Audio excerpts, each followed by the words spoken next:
સ્વાગત છે તમારું એમજે ટીચિંગમાં। મારું નામ છે મહેતા જય અને આજના વિડીયોની અંદર હું તમને ધોરણ 10 સામાજિક વિજ્ઞાનનું ચેપ્ટર નંબર 8 કુદરતી સંસાધનો આ ફૂલ ચેપ્ટરને એકદમ ડિટેલમાં અને માખણની જેમ સમજાવીશ કે લસતરતા તમારા મગજમાં ઉતરી જશે। અને મારો એવો જ પ્રયત્ન રહેશે કે વિડીયો પૂરો થાય ત્યાં સુધીમાં તમને આ ચેપ્ટરના મોટા ભાગના પોઈન્ટ યાદ રહી જાય।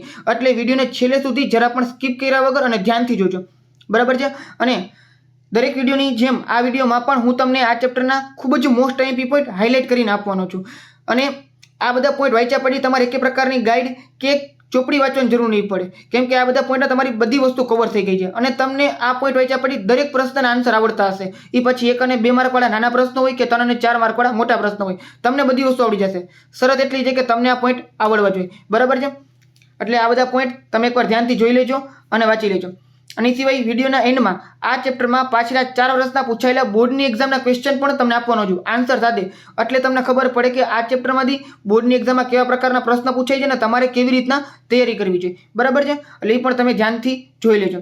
અને આવી જ રીતના મેં ઓલરેડી 1 થી 7 ચેપ્ટરના વિડીયોઝ બનાવેલા છે, એનું આખું એક પ્લેલિસ્ટ બનાવેલું છે, બરાબર। એની લિંક તમને ડિસ્ક્રિપ્શનમાં મળી જશે, એ તમે જઈને જોઈ શકો છો, બરાબર। આ ચેનલ ઉપર જઈને પણ તમે પ્લેલિસ્ટના સેક્શનમાં જઈને આખું સામાજિક વિજ્ઞાનનું પ્લેલિસ્ટ આપેલું છે, અહીંયા તમે બધા વિડીયોઝ જોઈ શકો છો।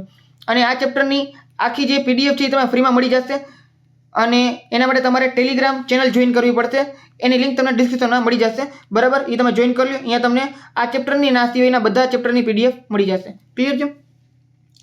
તો શરૂ કરીએ આપણે ચેપ્ટર નંબર 8 કુદરતી સંસાધનો। સૌથી પહેલા તમને આપેલું છે કે કોઈ પણ વસ્તુ માનવ જરૂરિયાત પૂરી કરવા ઉપયોગમાં લેવાય તે સંસાધન બની જાય છે, બરાબર। જો તમને શરૂઆતના જે પેરેગ્રાફમાં સંસાધનની વ્યાખ્યા આપેલી છે અથવા તમને એનો અર્થ આપેલો છે, બરાબર। જો એવી વસ્તુ કે જે આપણે ઉપયોગમાં લઈ જઈએ એ આપણા માટે સંસાધન છે। માની લો કે એ વસ્તુ આપણા દુનિયામાં છે પણ આપણે એનો ઉપયોગ નથી કરી શકતા, બરાબર છે, અથવા નથી કરવામાં આવતો તો એ આપણા માટે સંસાધન નથી।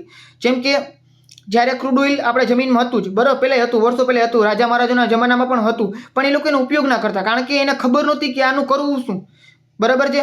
એટલે ત્યારે ક્રૂડ ઓઇલ છે આપણા સંસાધનનો ભાગ નહોતું, બરાબર છે। પણ ધીમે ધીમે અલગ અલગ ટેકનોલોજી આવીને આપણે ખબર પડી કે ક્રૂડ ઓઇલમાંથી પેટ્રોલ ડીઝલની બધી વસ્તુ બને છે, તો આપણે એનો ઉપયોગ કરવાનું ચાલુ કર્યું। એના ઉપરથી પછી કાર છે કે અલગ અલગ પ્રકારના જે ગાડી છે, વ્હીકલ છે, બધા બન્યા, તો આપણે એનો ઉપયોગ કરી દીધી। તો અત્યારે ક્રૂડ ઓઇલ આપણા માટે સંસાધન છે, કામ તો બહુ મહત્વનું સંસાધન છે, બરાબર છે।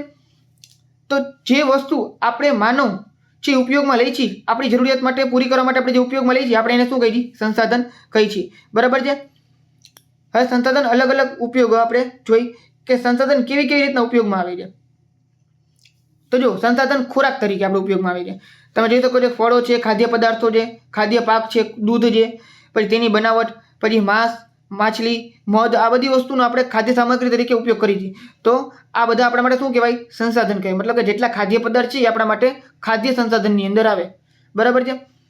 પછી કાચા માલ તરીકે, બરાબર, જેમ કે જંગલોમાંથી જે મળતી વસ્તુઓ છે એ કાચા માલ તરીકે આપણે ઉપયોગમાં આવતી હોય છે।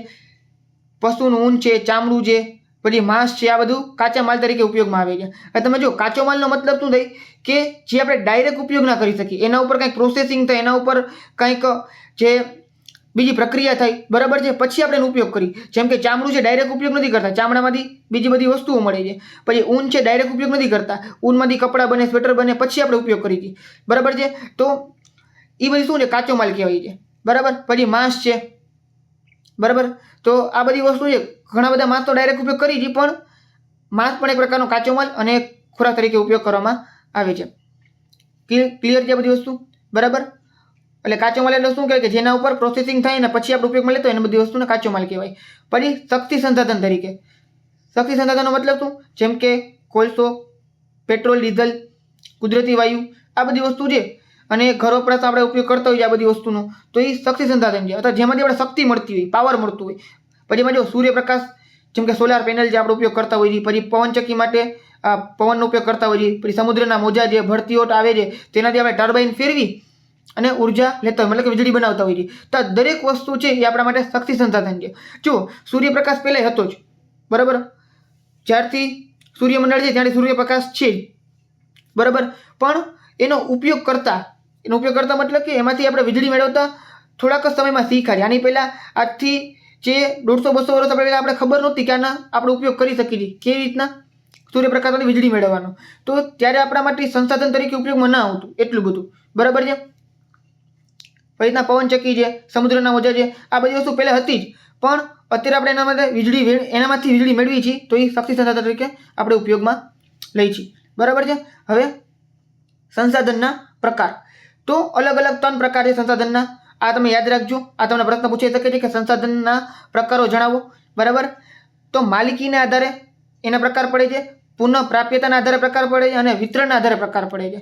તો જો માલિકીની દ્રષ્ટિએ જે આપણે વાત કરીએ તેના 3 પ્રકાર છે. એક તો વ્યક્તિગત હોય, પછી રાષ્ટ્રનું હોય અને વૈશ્વિકનું હોય, બરાબર છે. યાદ રાખજો, વ્યક્તિ એટલે પોતાનું પર્સનલ, રાષ્ટ્રનું મતલબ કે કોઈ પણ દેશનું, અને વૈશ્વિક મતલબ કે આખી દુનિયાનું, બરાબર છે. જોઈએ તો કર્યો વ્યક્તિ સંસાધનનો મતલબ શું થાય કે વ્યક્તિની માલિકીનું, જેમ કે જમીન છે, મકાન છે, બરાબર, જે તમારી માલિકીના હોય. પછી રાષ્ટ્રીય સંસાધનનો મતલબ શું, જે દેશની માલિકીનું હોય, બરાબર. જેમ કે આપણે અમુક જે વસ્તુ છે, સરહદની સીમા છે, પછી આપણા દેશનું લશ્કર છે, બરાબર, દેશના જંગલો છે, આ દેશની માલિકીનું હોય. કોઈ જંગલને એમ ના કહે કે આ જંગલ મારું છે, કે બહારનો કોઈ વ્યક્તિ કે બહારનો કોઈ દેશ આવીને એમ ના કહે કે આ જંગલ મારું છે. ભારતનું જંગલ ભારતનું જ રહેવાનું છે, તો એ રાષ્ટ્રીય સંસાધન કહેવાય, બરાબર છે.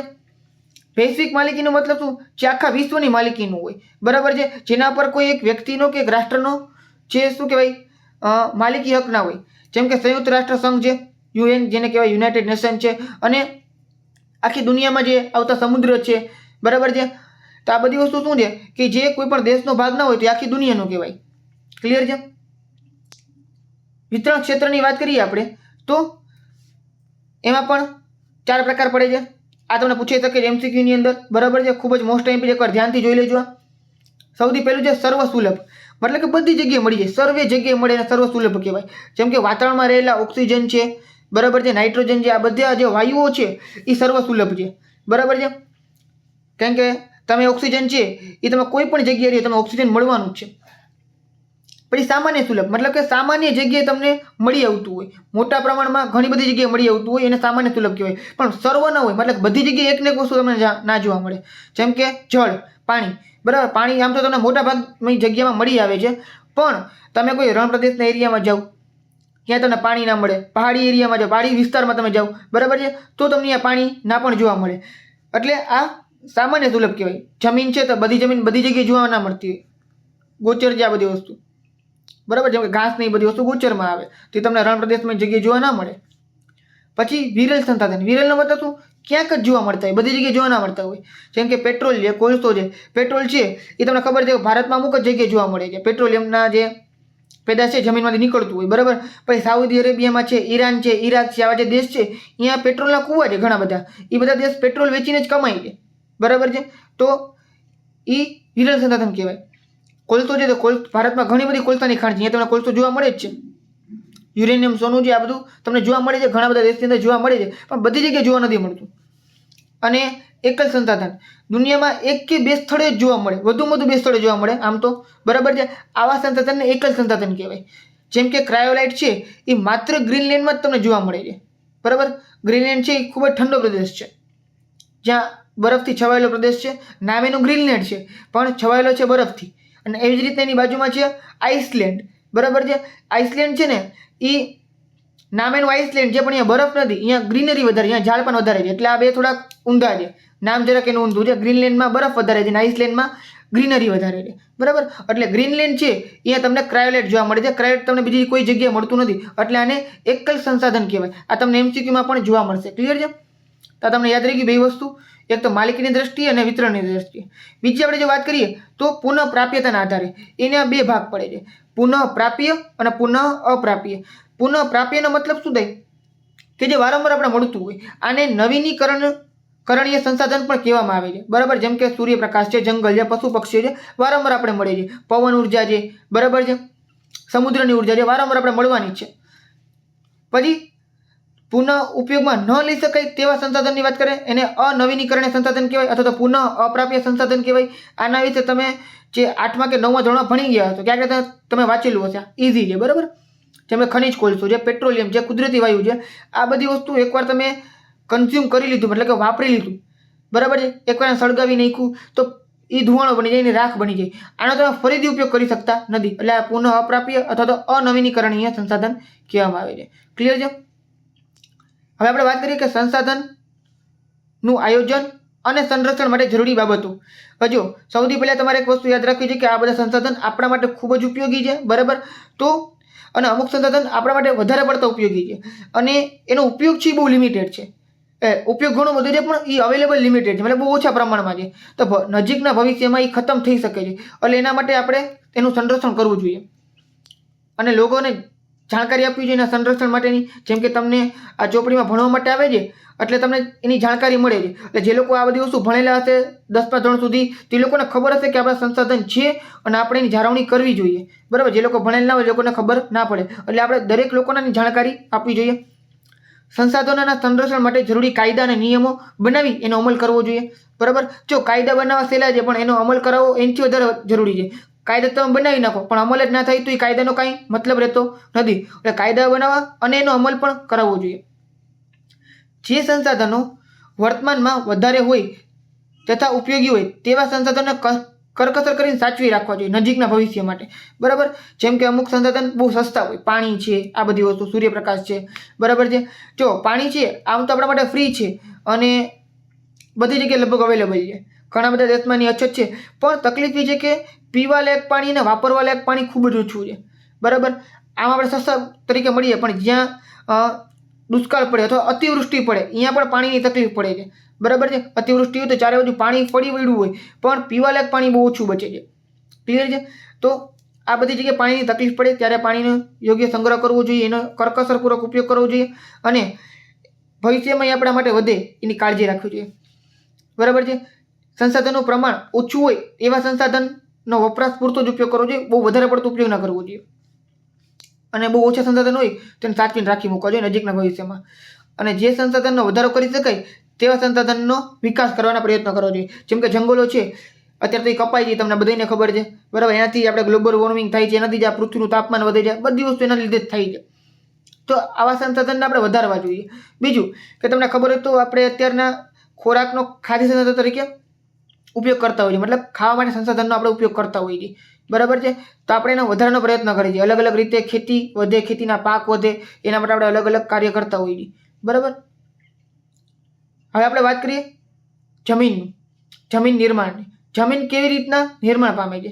જો જમીન નિર્માણ એક પ્રક્રિયા હોય છે, લાંબા ગાળાની પ્રક્રિયાના અંતે જમીનનું નિર્માણ થતું હોય છે. જનરલી શું થાય કે જમીનનું જે ઉપલું, પહેલાં તો જમીન કોને કે આપણે સમજી લઈએ. જમીનનું જે ઉપલું પોપડું હોય ને, મતલબ કે ઉપલું પળ હોય, બરાબર છે, જ્યાં વનસ્પતિ ઉગતી હોય એને જમીન કહેવામાં આવે છે. પૃથ્વીના પોપડામાં સૌથી જે ઉપરની સપાટી હોય ને એને જમીન કહેવામાં આવે છે. હવે જમીન બને કેવી રીતના? તો અલગ અલગ જગ્યાએ અલગ અલગ પ્રકારની આબોહવા હોય, હવા છે, તાપમાન છે, આ બધાની અસર જમીન ઉપર પડતી હોય. એનાથી લાંબા સમયના ગાળે અલગ અલગ આબોહવા ચેન્જ થઈને એનાથી અલગ અલગ પ્રકારની જમીન તમને બનતી જોવા મળે છે. એટલે હજારો વર્ષો બાદ તમને જમીન છે ત્યાં બનેલી જોવા મળે છે. જમીનમાં ખનિજો, ભેજ, હ્યુમસ અને હવા ભળેલા હોય છે. જમીન એ ખનિજ તથા જૈવિક તત્વોનું કુદરતી મિશ્રણ હોય છે, બરાબર છે. આ એક વસ્તુ યાદ રાખવાની, બરાબર. જો જમીનની વાત કરીએ તો જમીનમાં વનસ્પતિની વૃદ્ધિ માટે ખનિજ દ્રવ્યો અને જૈવિક દ્રવ્યો આવેલા હોય છે. આમ જમીન એટલે સેન્દ્રિય પદાર્થોનું ઝીણા કણોવાળો પોચો ખડક પદાર્થ, બરાબર છે.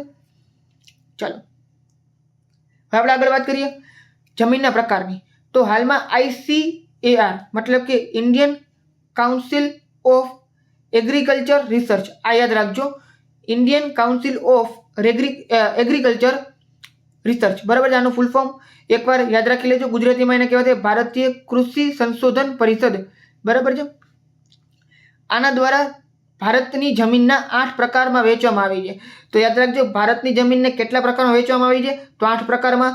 આવું કોણે કીધેલું છે? તો ICAR કીધું છે. ICAR નું ફૂલ ફોર્મ હજી વખત તમને કહી દઉં, Indian council of agriculture research, બરાબર છે.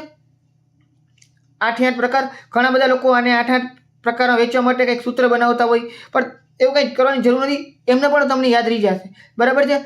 જો કાપની જમીન, કાળી જમીન, લાલ જમીન, લેટેરાઇટ જમીન, બરાબર છે. પછી રણ પ્રકારની જમીન અને પર્વતીય જમીન, અને છેલ્લી બે વધી શું? જંગલ પ્રકારની જમીન અને દલદલ કે પીટ પ્રકારની જમીન. આમાં 8 પ્રકારની જમીન છે. 2 ક, 2 લ, બરાબર. પછી રણ અને પર્વત, પછી જંગલ અને દલદલ, ક્લિયર છે. આ 8 પ્રકાર તમે યાદ રાખી શકો છો. મહત્વનું છે એની ડિટેલ, મતલબ કે આ જમીન વિશે તમને શું કહેવામાં આવ્યું છે, આ ખૂબ જ મહત્વનું છે. અને તમને નકશો પૂછાય છે, એમાંથી તમને કહેવામાં આવશે કે કાપની જમીન છે એ નકશામાં તમે દર્શાવો, તો કઈ જગ્યાએ કાપની જમીન જોવા મળે છે એ પણ તમારે યાદ રાખવું જરૂરી છે. બરાબર છે, તો તમે યાદ રાખજો. એના માટે તમને આગળ સમજાવું છું. બરાબર છે, આ પ્રશ્ન આવશે ત્યારે તમને ઓટોમેટિક ખબર પડી જશે. તમને નકશો પણ આગળ જોવા મળશે જ. કાપની જમીનની આપણે વાત કરીએ તો ભારતમાં કુલ 43% ક્ષેત્રફળમાં કાપની જમીન આવેલી છે. તો તમે જોઈ શકો છો લગભગ અડધા જેટલી, આમ તો 50% અડધું કે અડધા જરાક ઓછું કહેવાય, આટલી બધી જગ્યાએ કાપની જમીન આવેલી છે. બરાબર છે. જો કાપની જમીન છે એ કેવી રીતના બનતી હોય, જનરલી કાપ આવતું ક્યાંથી હોય, તો જે કાપ છે ને એ નદીમાંથી આવતું હોય. નદી વહેતી હોય ને તો નદી પોતાની સાથે ઘણો બધો કાપ લઈને આવે, અને કાપ જે નદીની આજુબાજુના વિસ્તારમાં ફેલાઈ જાય તો ત્યાં કાપની જમીન બને. તો જનરલી જે ઉત્તર પ્રદેશવાળા વિસ્તાર છે, નદીની આજુબાજુવાળો વિસ્તાર છે, અહીંયા કાપની જમીન તમને વધારે જોવા મળશે. અને ભારતમાં નદીનું પ્રમાણ ઘણું બધું છે એટલે તમને કાપની જમીન જોવા મળે છે. જેમ કે જો કાપની જમીન પૂર્વમાં બ્રહ્મપુત્ર ખીણથી પશ્ચિમમાં સતલુજ નદી તથા ઉત્તર ભારતમાં ભારતનું મેદાન, દક્ષિણ ભારતમાં નર્મદા, તાપી, મહાનદી, ગોદાવરી, કૃષ્ણા અને કાવેરી નદીના વિસ્તારમાં કાપની જમીન જોવા મળે છે. મેં તમને જે પ્રમાણે વાત કરી એ પ્રમાણે કે કાપની જમીન નદીઓની આસપાસ તમને જોવા મળશે. બરાબર છે. અહીંયા પોટાશ, ફોસ્ફોરિક એસિડ અને ચૂનાનું પ્રમાણ તમને વધુ જોવા મળશે. બરાબર. નાઇટ્રોજન અને હ્યુમસનું પ્રમાણ ઓછું હોય છે. હ્યુમસ જનરલી જંગલમાં જોવા મળે. હ્યુમસનો મતલબ શું કે જંગલની અંદર જે પાંદડા ખરે ને તે પછી અમુક સેન્દ્રિય પદાર્થો સડી જાય તો જે ઉપલી લેયર બની જાય જંગલમાં એને હ્યુમસ કહેવાય. બરાબર છે. પછી નાઇટ્રોજનનું પ્રમાણ ઓછું છે, કારણ કે સીધી વાત છે જંગલમાં નાઇટ્રોજનનું પ્રમાણ વધુ હોય, કારણ કે જંગલમાં જે પાંદડા હોય ને ખરી જાય ને એમાં નાઇટ્રોજન હોય, તો અહીંયા પણ તમને નાઇટ્રોજન જોવા મળે છે. બરાબર.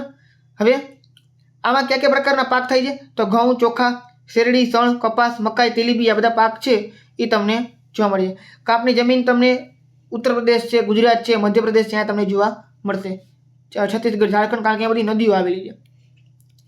લાલ જમીનની વાત કરીએ તો ભારતની અંદર લાલ જમીન છે 20% ક્ષેત્રમાં લાલ જમીન જોવા મળે છે. બરાબર છે. અહીંયા ફેરિક ઓક્સાઇડ, ફેરિક એટલે લોખંડ, લોખંડનો ઓક્સાઇડ આ વધારે હોય એટલે એનો રંગ શું છે, લાલ છે. ભારતની અંદર ઉત્તર ભારતના બુંદેલખંડ સુધી, દક્ષિણ ભારતમાં તમિલનાડુ, પછી પૂર્વમાં રાજમહેલની ટેકરીઓ, પશ્ચિમમાં કચ્છ સુધીના વિસ્તારમાં તમને લાલ જમીન જોવા મળે છે. બરાબર. અહીંયા મેગ્નેશિયમ, ફોસ્ફેટ, નાઇટ્રોજનનું પ્રમાણ પણ આમાં ઓછું હોય છે. બરાબર. આમાં ઘઉં, બાજરી, જુવાર, કપાસ, મગફળી, બટેકા, અળસી જેવા પાકો લેવામાં આવતા હોય છે. આ તમારે થોડુંક યાદ રાખવાનું છે કે આ જમીન કેટલા ટકા છે. સૌથી પહેલાં 43% આવી ગઈ, પછી 19% આવ્યું. બરાબર છે.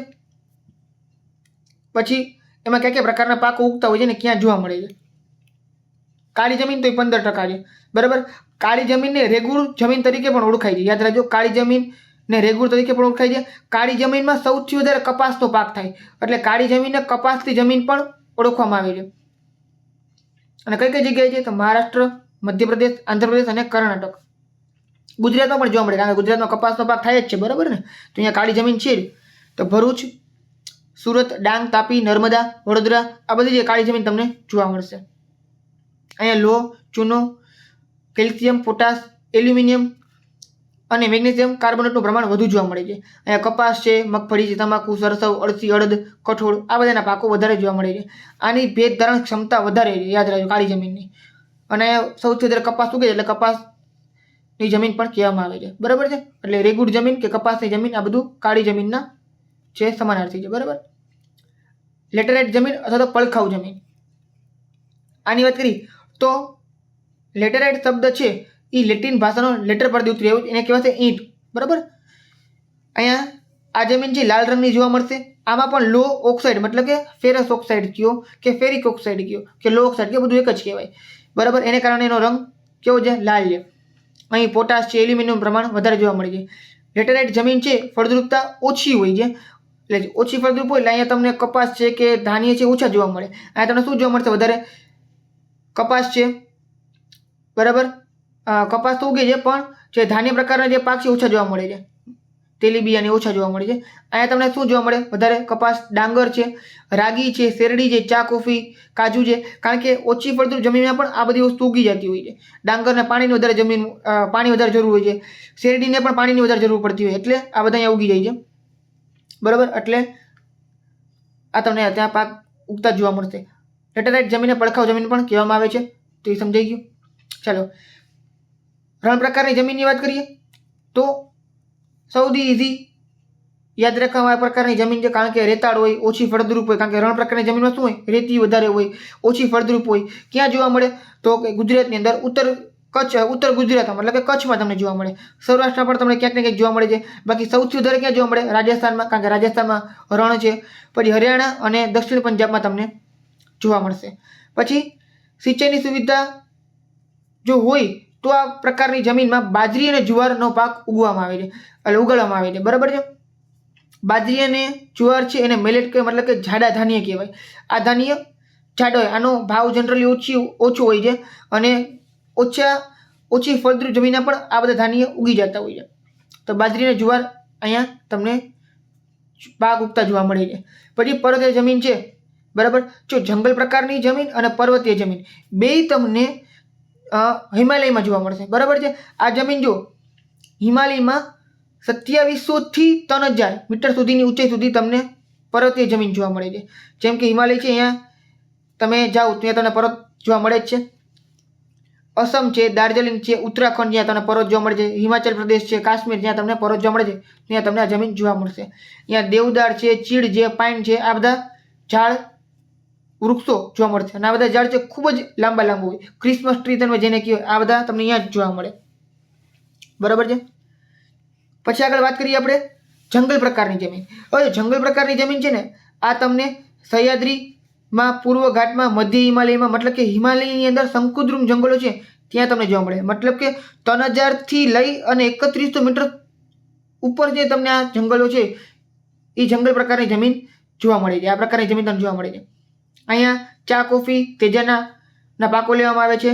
એ સિવાય આ ઉપરાંત ઘઉં, મકાઈ, જવ, ડાંગર પણ ક્યારેક ક્યારેક આ જમીનમાં લેવામાં આવતા હોય છે. ક્લિયર છે. હવે છેલ્લો પ્રકાર હોય તો દલદલ કે પીટ પ્રકારની જમીન. તો વર્ષા ઋતુ દરમિયાન આ પ્રકારની જમીન પાણીમાં ડૂબેલી હોય છે. બરાબર. જ્યાં ભેજવાળી જગ્યા હોય ત્યાં તમને જમીન જોવા મળે. બરાબર છે. અને આમ તો પાણી ભરેલું હોય, તમને ખબર હોય જમીન છે, પણ તમે જેવો પગ મૂકો તો અંદર દલદલમાં તમે ગરી જાઓ તો આવું થઈ શકે. તો આવી જગ્યાએ તમારે ધ્યાન રાખવું, કારણ કે દલદલમાં ગયા પછી બહાર નીકળવું અઘરું હોય. ઘણી વાર એવું પણ બને કે દલદલ તમને અંદર ખેંચી લે, બચી પણ ના શકો. તો આ દલદલ પ્રકારની જમીન કહેવાય. આ જમીનમાં ડાંગરની ખેતી કરવામાં આવે છે. જ્યારે પાણી જમીનમાં છે પાણી ભરાઈ ગયું હોય, થોડું વધારે ઉપર પાણી આવી ગયું હોય તો અંદર ડાંગરની ખેતી થાય. તમને ક્યાં જોવા મળે તો ઓડિશા છે, પશ્ચિમ બંગાળ છે, તમિલનાડુ, બિહાર, ઉત્તરાખંડ, અહીંયા તમને દલદલ પ્રકારની જમીન જોવા મળે છે. તો આ જમીનના પ્રકાર તમને કોઈ પણ વિશે પૂછાઈ શકે છે. બરાબર છે. પછી આપણે આગળ વાત કરીએ જમીનના ધોવાણ વિશે. હવે જમીનનું ધોવાણનો મતલબ શું કે જ્યારે જમીનના કણો ગતિશીલ હવા કે પાણી દ્વારા એક સ્થળેથી બીજા સ્થળે જાય અને એનું સ્થળાંતર થાય તો એને જમીનનું ધોવાણ કહેવામાં આવે છે. કેવી રીતે જમીનનું ધોવાણ થાય છે તો હવા કે પાણી હોય ને પોતાને ભેગું લઈ જાય. આને બહુ મોટી વધારે પડતી હવા ફૂંકાતી હોય તો જ્યાં રણ પ્રદેશ હોય એ ત્યાં શું થાય કે રેતી જે આગળ ફેલાતી જાય તો રણ વધતું જાય. તે આપણા માટે જમીનનું ધોવાણ કહેવાય. એનાથી અસર એની ઊંધી થાય, મતલબ કે ખરાબ અસર થાય એની. તો જમીનનું ધોવાણ અટકાવવું જોઈએ. તેના માટે ખબર જ છે કે પડતર જમીનમાં વૃક્ષોનું વાવેતર કરવું જોઈએ. બરાબર છે. પછી પાણીના વેડા પડેલા હોય, મતલબ કે બહુ વહેતું હોય પાણી, ત્યાં આડાબંધ બનાવવા જોઈએ. પાણીનો વેગ ધીમો કરવો જોઈએ અને ઢાળવાળા ખેતરમાં ઊંડી ખેડ કરવી જોઈએ. બરાબર છે. પછી જમીન પર ચરાણ પ્રવૃત્તિ નિયંત્રણ કરવી જોઈએ. ચરાણ પ્રવૃત્તિનો મતલબ શું કે ઘાસવાળી જમીન હોય ને અહીંયા પવન ફૂંકાવીને તો એ ઘાસને લીધે છે ને જમીનનું જે ધોવાણ થાય એ બહુ ઓછું થતું હોય છે. બરાબર છે. કારણ કે ઘાસ ઉગેલું હોય એટલા માટે. હવે જો માની લ્યો એ જગ્યાએ ચરાણ થાય, ચરાણનો મતલબ શું જે ઘેટા બકરા છે અહીંયા આવીને ચરી જાય. બરાબર. તો ઘાસ સાવ ઓછું થઈ જાય, ઘાસ ગાયબ થઈ જાય તો એ જમીનનું ધોવાણનું પ્રમાણ બહુ વધી જાય. એટલે ચરાણ કરવાની ના નથી પાડતા, પણ શું કરવું જોઈએ, બને ત્યાં સુધી ઓછું કરવું જોઈએ અને અલગ અલગ જગ્યાએ ચરાણ કરવું જોઈએ. બરાબર છે. કારણ કે થોડું ઘણું ઘાસ બચેલું હોવું જોઈએ. પછી એક જ જગ્યાએ બધું ચરાણ થઈ જાય ને હાવ જમીન સાફ થઈ જાય તો પછી શું થાય કે એ જમીન ફટાફટ ધોવાઈ જાય. હવે ભૂમિ સંરક્ષણની વાત કરીએ તો ભૂમિ સંરક્ષણ એટલે જમીનનું ધોવાણ રોકીને જમીનની ગુણવત્તા વધારવી જોઈએ. ખાલી ધોવાણ અટકાવવાથી નહીં થાય, એનું સંરક્ષણ કરવું પડશે, એની ફળદ્રુપતા પણ વધારવી પડશે. કેવી રીતે વધારી શકાય કે માટીના કણો પોતાની મૂળ જગ્યાએ જાળવી રાખવા જોઈએ. એના અલગ અલગ ઉપાયો ક્યાં છે તો નદીના જે કોતરો હોય ને અને પહાડી ઢોળાવ હોય તેનું વૃક્ષારોપણ કરવું જોઈએ. પછી રણ હોય ને અહીંયાથી અલગ અલગ ક્ષેત્રના વાતા પવનો હોય, એ પવનને રોકવા માટે રણ જ્યાં પૂરું થાય ને અહીંયા વૃક્ષોની હારમાળા કરવી જોઈએ. કારણ કે જો રણ વધે નહીં આપણા માટે સૌથી વધારે ખરાબ, કારણ કે રણમાં કાંઈ ઉગતું ના હોય તો એ જમીન આપણી વેસ્ટેજ જાય. બરાબર છે, તેવું ન થાય એટલા માટે રણને આગળ વધતું અટકાવવું જોઈએ. જ્યાં રણ પૂરું થાય ને ત્યાં ઘણા બધા ઝાડ વાવવા જોઈએ. એનાથી શું થાય કે પવન ફૂંકાય ને તો પવનના જે રતિના કણો છે એની અટકી જાય, આગળ ના વધે, એટલે આપણી બાકીની જમીન બચેલી રહે. અને રણને પણ છે એ વૃક્ષો આવીને ગ્રીનરીમાં કન્વર્ટ થાય એવું પ્રયત્ન કરવા જોઈએ, કારણ કે આપણી જમીનનો ઉપયોગ કરી શકીએ. એટલે નદીના પૂર આવે તો એ નદીનું જ્યાં પૂર આવતું હોય ને એ નદીને અન્ય નદી સાથે શું કરે ભેગી કરવી જોઈએ. બરાબર છે, જેમ કે બે અલગ અલગ નદી હોય, બરાબર, તો શું કરવું જોઈએ કે એક નદી માની લો કે એક નદી છે, ત્યાંથી બીજી નદી તમારે શું કરવું જોઈએ એને જોઈન્ટ કરવી જોઈએ. એથી શું થાય કે આ નદીનું પાણી છે બીજી નદીમાં ડાયવર્ટ થઈ જાય. બરાબર છે, તો એનાથી ફાયદો થાય કે જે નદીમાં પૂર આવતું હોય ને એ નદીમાં પાણીનું પ્રમાણ ઓછું થઈ જાય ને બાકી નદીમાં ભળી જાય. અને સૂકી નદી હોય ને તે વધારે સારું, કારણ કે સૂકી નદીને પણ આપણે અંકુશમાં કરી શકીએ, ત્યાં 12 માસ પાણી લઈ આવી શકીએ. જો પૂરવાળી નદી હોય તેને આવી રીતના ડાયવર્ટ કરીને, એના માટે તમારે 2-3 અલગ અલગ નદી, આમ તો બધી નદીઓને જોઈન્ટ કરવી જોઈએ, એટલે પાણી શું થાય બધામાં વયું જાય. પછી ક્ષિતિજ સમાંતર ખેડ કરવી જોઈએ. સીડીદાર ખેતરો બનાવવા જોઈએ, મતલબ કે જ્યાં ઢોળાવવાળી જમીન ત્યાં સીડી જેવા બનાવવા જોઈએ, પગથિયા બનાવે. આવો તમને ચોપડીમાં ફોટો આપેલો છે, તમે જોઈ લેજો એકવાર. બરાબર છે, અને ક્ષિતિજવાળી સમાંતર ખેતી કરવી જોઈએ, જેનાથી શું થાય કે જમીનનું ધોવાણ અટકાવી શકાય છે અને જમીનની ફળદ્રુપતા પણ વધારી શકાય છે. ક્લિયર છે? અહીંયા આપણું ચેપ્ટર જે પૂરું થાય છે. હવે આપણે આ ચેપ્ટરના શું જોઈએ, ક્વેશ્ચન આન્સર જોઈએ. બરાબર છે, એક જ મિનિટ.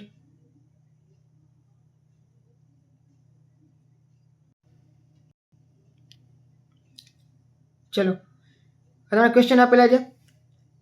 આમાં તમને એમસીક્યુ 1 માર્કવાળા, 2 માર્કવાળા, 3 માર્કવાળા અને 4 માર્કવાળા બધા પ્રશ્નો તમને જોવા મળશે. ક્લિયર છે?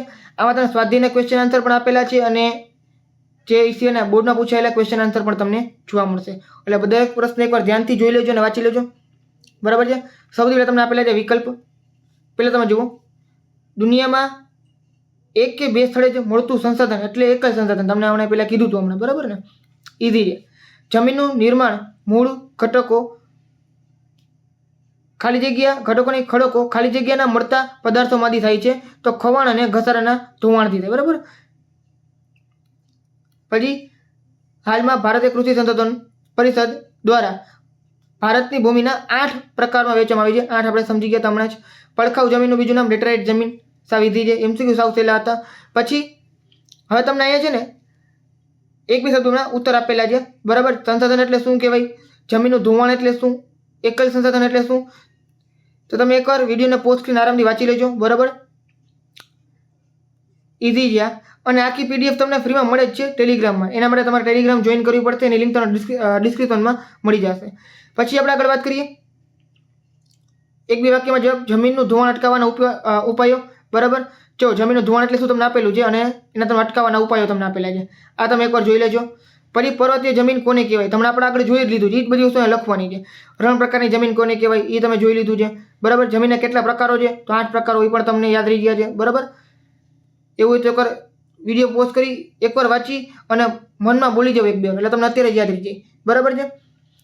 પછી જમીન નિર્માણની પ્રક્રિયા વર્ણવું અને તેના પ્રકારો શેના આધારે પાડવામાં આવે છે તે પણ જણાવવું. તો જમીન નિર્માણની પ્રક્રિયા આપણે હમણાં જોઈ ગયા હતા કે તાપમાનના મોટા તફાવત, જેમ કે વરસાદ છે, હિમ, હવા, વનસ્પતિ, જીવજંતુ, અલગ અલગ પરિબળોના કારણે જે નીચે રહેલા મૂળ ખડકો જ્યાં ખવાણ અને ધોવાણથી, આપણે એમના એમસીક્યુમાં જોયું હતું. બરાબર ને? ખવાણ અને ધોવાણથી શું થાય, જમીનનું નિર્માણ થાય છે, જેમાં જૈવિક અવશેષો, ભેજ અને હવા ભળેલા હોય છે. અને તમને અલગ અલગ શું આપેલા છે, તેના અલગ અલગ પ્રકારો આપેલા છે. બરાબર. ચલો, બાકી વસ્તુ તમે આરામથી વાંચી લેજો. કાપની જમીન કોને કહેવાય એ હમણાં આપણે જોઈ લીધું હતું, એના લક્ષણો. હવે જો તમને આ નકશો તમારા માટે મોસ્ટ આઈમ્પી છે, કેમ કે તમને આમાં છે ને અલગ અલગ જમીન આપેલી છે. જો રણ પ્રકારની જમીન આપણે જોઈ લઈએ છેલ્લેથી બીજી. જુઓ, આ રણ પ્રકારની જમીન તો એ ક્યાં છે, તો તમને અહીંયા જોવા મળે, રાજસ્થાનના એરિયામાં. બરાબર છે. પછી જો મોટા ભાગની જમીન છે ને, આ બધો ભાગ, જો આ બધો ઉત્તર પ્રદેશનો ભાગ જે અમારું આ કર્સર જે હલે છે, બરાબર, ગુજરાત છે, પછી ટપકા ટપકાવાળી જમીન, તે કાપની જમીન. તમને કીધું કાપની જમીન ભારતમાં 43% જેટલી આવેલી છે. બરાબર છે. પછી રાતી જમીન, લાલની જમીન, બરાબર. જે આખું મધ્ય ભારત છે ને, મહારાષ્ટ્ર જે મધ્યપ્રદેશ છે આખે આખું, એ રાતી જમીન છે, બરાબર. કાળી જમીનની વાત કરીએ તો તમને અહીંયા કાળી જમીન જોવા મળે છે, જે ઝિગઝેગ તમને આપેલી છે બધી જગ્યાએ, બરાબર છે. પછી લેટેરાઇટ જમીન, તો જે કિનારાના જે વિસ્તાર છે ને, એક જ મિનિટ, ચાલો, આ કિનારાના વિસ્તાર, આ લેટેરાઇટ જમીન છે. પહાડી જમીન, તો પહાડી જમીન આ લાઇનિંગ કરેલી છે બધી પહાડી જમીન છે, બરાબર. તો તમને આ બધી જમીન 8 પ્રકાર નથી આપેલા, આપણે 8 પ્રકાર પાડવામાં આવ્યા છે, પણ તમે આ 6 જે ખાલી જોવાના છે, બરાબર છે. બાકીના 2 જોવાની જરૂર નથી. ઇઝીલી યાદ રાખજો, તમને એક માર્ક માં નકશામાં પૂછાઈ શકે છે. કપાસની જમીનને કાળી જમીનને કપાસની જમીન કહેવામાં આવે છે, એના કારણો આપો, તો એ તમને અહીંયા આપેલું છે, બધી વસ્તુ ઇઝી છે, બરાબર. આ કપાસની જમીનનો ફોટો આપેલો છે, એકવાર જોઈ લેજો. જમીન ધોવાણ અટકાવવાના ઉપાય આપણે હમણાં આગળ જોઈ લીધા, એ તમે જોઈ લેજો. 4 માર્કનો પ્રશ્નની વાત કરીએ તો એ પણ તમને આપેલું છે, એક સંસાધન એટલે શું, તેના ઉપયોગો જણાવો. તો હમણાં આપણે વાત કરી સંસાધન, ખોરાક તરીકે, કાચા માલ તરીકે, શક્તિ તરીકે, આ બધું તમારે લખવાનું રહેશે. 4 માર્કમાં થોડુંક તમારે લાંબુ લખવાનું હોય. બાકી તમે મેં તમને જે પોઈન્ટ આપ્યા છે એ તમે બેઠા બેઠા લખી નાખો તોય પણ તમારો જવાબ ખોટો નહીં પડે, પૂરેપૂરા માર્ક મળશે, બરાબર. લખો એટલે થોડુંક લાંબુ લાગે ને એટલે. બાકી તમે એકવાર પ્રશ્નના આન્સર પણ શાંતિથી વાંચી લેજો. ચલો, આખે આખું ચેપ્ટર આપણું કમ્પ્લીટ થઈ જાય, બરાબર. જો તમને મજા આવી તો વિડીયોને લાઈક કરજો અને તમારા ફ્રેન્ડ સાથે શેર કરજો, અને ચેનલને સબસ્ક્રાઇબ કરી નાખજો, કારણ કે તમને આ બધા અલગ અલગ વિડીયોઝ મળતા રહેશે, અને આવું ઘણું બધું અલગ અલગ પ્રકારનું ફ્રીનું કોન્ટેન્ટ મળતું જોઈએ, એટલે ચેનલ સાથે જોડાયેલા રહ્યો. બાકી મળીએ આપણે નેક્સ્ટ વિડીયોમાં, અને PDF ડાઉનલોડ કરતા ભૂલતા નહીં, બરાબર.